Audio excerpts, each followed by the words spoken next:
तांदळाच्या पिठाची अगदी डबा संपेपर्यंत कुरकुरीत राहणारी आज आपण मस्त अशी काटेदार कमी तेलकट चकलीची रेसिपी पाहणार आहोत। तर चकलीला काटे पहा काय मस्त असे पडलेले आहे आणि रंगसुद्धा अगदी भारी झालेला आहे। तर ह्या चकल्या बनवायला अतिशय सोप्या आहे। अगदी पहिल्यांदा जरी तुम्ही ह्या चकल्या ट्राय केल्या तरी 100% कुरकुरीत होतील, अजिबात बिघडणार नाही। जसं आपल्याला भाजणीची चकली तेलामध्ये बऱ्याचदा विरघळते तशा ह्या चकल्या अजिबात तेलामध्ये विरघळत नाही किंवा तेलकटसुद्धा होत नाही। चला तर मग वेळ न घालवता लगेच आपल्या रेसिपीला सुरुवात करूया। नमस्कार, मी अश्विनीज अन्नपूर्णा किचनमध्ये तुम्हा सर्वांचे मी पुन्हा एकदा मनपूर्वक स्वागत करत आहे। रेसिपी अगदी साधी आणि सिंपल आहे, तुम्हाला नक्कीच आवडणार आहे। तर त्यासाठी रेसिपीला एक लाईक जरूर करा। रेसिपीला सुरुवात करण्यापूर्वी तुम्हा सर्वांना माझे एक निवेदन आहे, तुम्ही जर माझ्या चॅनलवरती नवीन असाल आणि चॅनलला अजून सबस्क्राईब केले नसेल तर नक्की सबस्क्राईब करा। तर आज आपण ह्या ज्या चकल्या आहे ना अर्धा किलोच्या प्रमाणामध्ये बनवणार आहोत। तर आता इथे मी 1 कपवर आपल्याला भाजक्या डाळ्या ज्या आपण चिवडा बनवताना वापरतो ना त्या डाळ्या घ्यायच्या आहे। मिक्सरच्या भांड्यामध्ये आपल्याला याची छान अशी पावडर तयार करून घ्यायची आहे। याला काही भागामध्ये डाळवं म्हणतात किंवा फुटाणे डाळ असे म्हणतात। तर आता छान अशी आपल्याला पावडर याची तयार करून घ्यायची आहे। त्यानंतर ही जी पावडर आहे ना आपल्याला जर तुम्हाला जाडसर वाटत असेल तर चाळणीने चाळून घ्यायची आहे, परंतु मी ही जी पावडर आहे ना अगदी बारीक अशी मिक्सरला करून घेतलेली आहे, त्यामुळे लगेच ताटात ओतून घेतलेली आहे। आता ज्या कपाने आपण ज्या भाजक्या डाळ्या घेतलेल्या होत्या ना अगदी त्याच कपाने 3 कप आपल्याला तांदळाचं पीठ घ्यायचं आहे। आता तांदळाचं पीठ कुठचं घ्यायचं आहे, जे आपल्या घरामध्ये जे रेग्युलर वापरातलं भाकरीचं पीठ आहे ते घेऊ शकता किंवा रेडीमेडवालं जे तांदळाचं पीठ असतं ना ते सुद्धा या ठिकाणी वापरू शकता।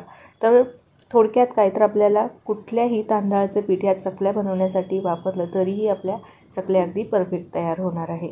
तर 3 कप हे तांदळाचं पीठ या ठिकाणी घेतलेलं आहे। तर हे तांदळाचं पीठ कसं तयार केलं थोडक्यात सांगते। तर 1 किलो तांदूळ घेतलं, स्वच्छ धुवून घेतलं, त्यानंतर चाळणीवर निथळत ठेवायचं आणि 2 ते 3 तास पंख्याखाली किंवा आपल्या नॅचरल हवेमध्ये आपल्याला हे सुकवून घ्यायचं आहे। सुकल्यानंतर आपल्याला हे गिरणीमधून किंवा घरघंटीमधून छान असं बारीक पीठ दळून आणायचं आहे। आता मी जे भाजक्या डाळ्या आणि तांदळाचं पीठ आहे ते छान असं एकत्रित करून घेतलेलं आहे। यातच आपल्याला काही घरातले बेसिक मसाले टाकायचे आहे। यात मी फक्त हळद पावडर आणि लाल मिरची पावडर टाकत आहे। तर हळद पावडर अर्धा चमचा, 1 चमचा आपल्याला लाल मिरची पावडर, चवीप्रमाणे मीठ घालायचं आहे। सोबतच इथे मी 5 ते 6 चमचे पांढरे तीळ घालायचे आहे। पांढरे तीळ घातल्यामुळे आपली जी चकली आहे ना एकदम खुसखुशीत तयार होते। तर मी इथे 4 ते 5 चमचे पांढरे तीळ घेतले। पांढरे तीळ जे आहे हे थोडंफार जास्त झाले किंवा कमी झाले तर काहीच हरकत नाही। आता हे सर्व जिन्नस आपल्याला सुकेच मिक्स करून घ्यायचे आहे। यामध्ये आपल्याला तेलाची कडकडीत फोडणी घालायची आहे। आता जेवढं प्रमाण आपण घेतलेलं आहे ना त्यामध्ये बरोबर आपल्या अर्धा किलो चकल्या तयार होतात। तर हे अगदी अर्धा किलो चकलीसाठीचं अचूक प्रमाण आहे। 1 किलोच्या चकल्या बनवायच्या असेल तर दिलेले जे प्रमाण आहे ते तुम्ही दुप्पट घेऊ शकता। आता तेलाची फोडणी घातलेली आहे। साधंच आपलं घरातलं वापरातलं तेल घेतलेलं आहे। किती तर ते पाववाटी म्हणजे साधारणतः 4 ते 5 चमचे पोहे खाण्याचे जे चमचे आहे ना त्यानेच मोजून तेल घेतलेलं आहे। छान कडकडीत गरम करून घ्यायचं आहे। तेलाचं जे मोहन आहे हे आपल्याला ह्या पिठामध्ये घालायचं आहे। तेलाचं मोहन जास्त झालं तर चकल्या तेलामध्ये विरघळतात, त्यामुळे जास्तही घालू नका।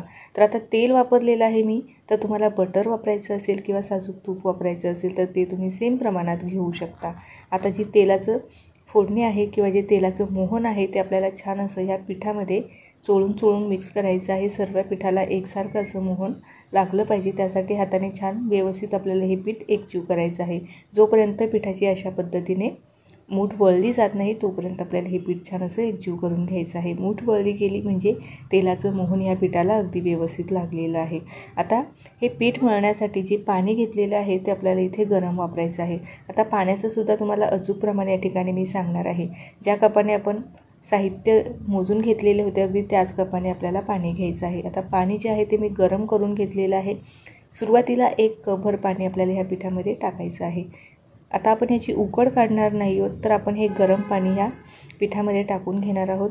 तर 1 कप टाकून झालेला आहे, दुसराही कप मी इथे भरून घेतलेला आहे। तो आपल्याला थोडा थोडा करून टाकायचा आहे। अगदी लगेचच आपल्याला पटापट दोन्ही कप ओतू द्यायचं नाही। पाणी आपल्याला थोडंफार जास्त लागणारच आहे, परंतु पाणी थोडं थोडं करून आपल्याला ह्या पिठामध्ये टाकायचं आहे। पहिला कप टाकलेला आहे। आता जे पाणी आहे ते छान असं आपण ह्या पिठामध्ये मिक्स करून घेऊया। सुरुवातीला चमच्याने वगैरे आपल्याला मिक्स करायचं आहे, कारण पाणी भरपूर गरम असल्यामुळे आपल्याला हाताला भाजण्याची शक्यता असते. त्यासाठी सुरुवातीला चमच्यानेच पाणी टाकायचं आहे आणि मिक्स करायचं आहे. तर आता थोडं थोडं करत आपल्याला ह्या पिठामध्ये पाणी टाकायचं आहे आणि मीडियम घट्ट हा गोळा मळून घ्यायचा आहे.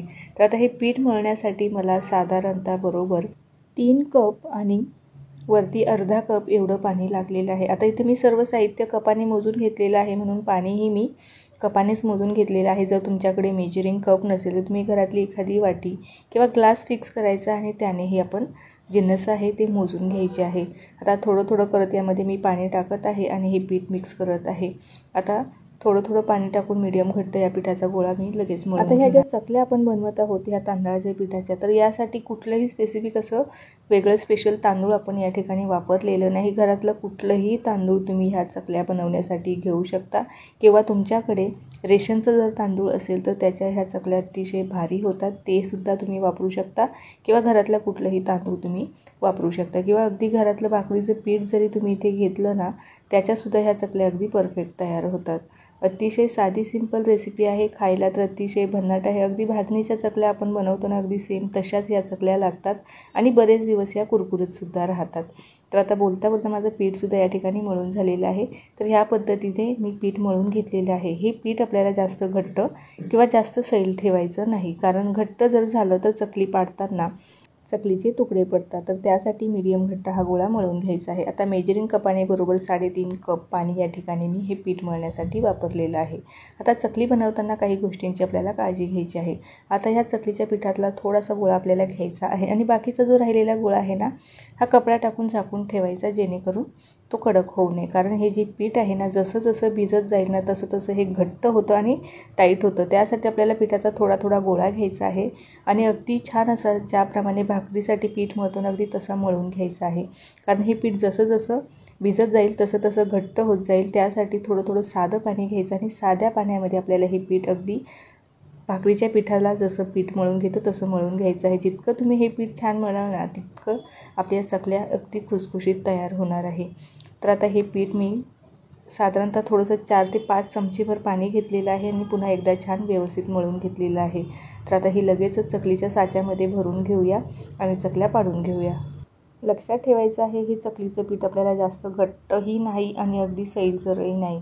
घट्ट झालं तर चकली पाडत असताना तुकडे पडणार आणि जर सैल झालं तर चकलीला अजिबात काटे व्यवस्थित पडणार नाही. तर ही गोष्ट आपल्याला लक्षात ठेवायची आहे. साच्यामध्ये भरून घेतलेलं आहे आणि लगेचच आता चकल्या पाडून घेऊया. इथे मी प्लेटवरती चकल्या पाडणार आहे किंवा तुम्ही पेपरवरती किंवा बटर पेपरवरती किंवा ताटामध्ये ह्या चकल्या पाडून घेऊ शकता.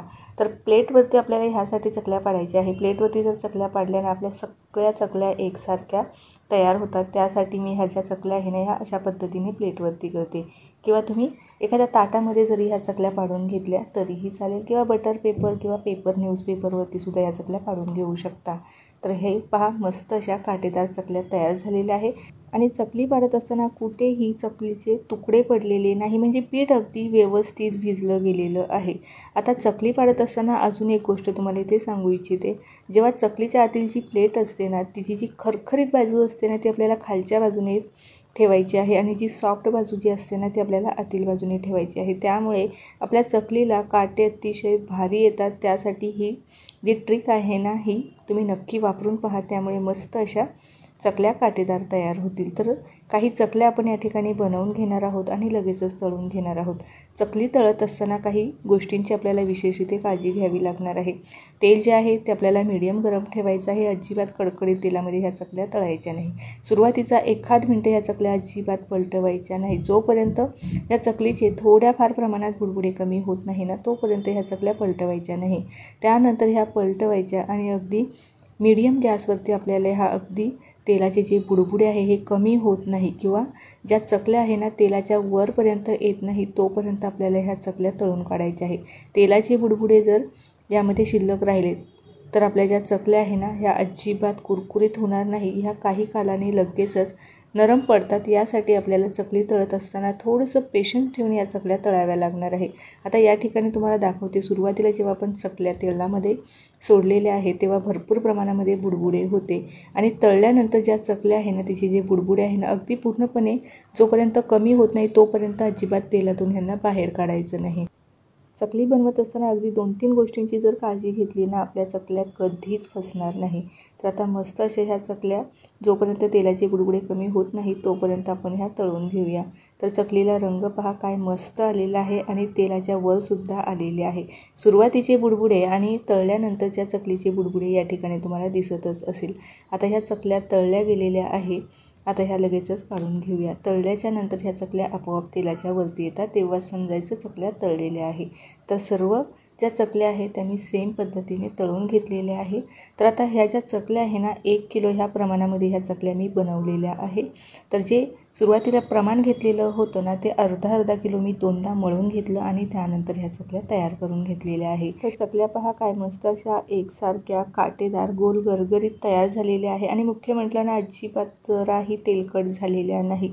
अगदी मस्त ह्या कुरकुरीत तांदळाच्या पिठाच्या झटपट तयार होणाऱ्या चकल्या आपल्या इथे तयार झालेल्या आहे. ह्या चकल्या बनवून तुम्ही एखाद्या हवाबंद जर डब्यामध्ये भरून ठेवल्या तर अगदी महिना ते 1.5 महिने हा अजिबात खराब होत नाही किंवा तेलाचा सुद्धा अजिबात वास येत नाही. अगदी मस्त ह्या चकल्या तयार होतात. आता ही जी चकली आहे ना, मी तुम्हाला तोडून दाखवते. त्यावरून तुम्हाला एक अंदाज येईल की आपल्या ज्या चकल्या आहे या एकदम कुरकुरीत आणि नळीदार तयार झालेल्या आहे. तर आता ही रेसिपी तुम्हाला कशी वाटली ते मला पटापट कमेंटद्वारे कळवा आणि रेसिपी जर आवडली असेल तर घरी जरूर ट्राय करून पहा. तसेच तुमच्या मित्रपरिवाराबरोबर नातेवाईकांबरोबर नक्की शेअर करा. चला तर मग पुन्हा भेटूया अशाच एका नवीन रेसिपीसोबत. तोपर्यंत धन्यवाद.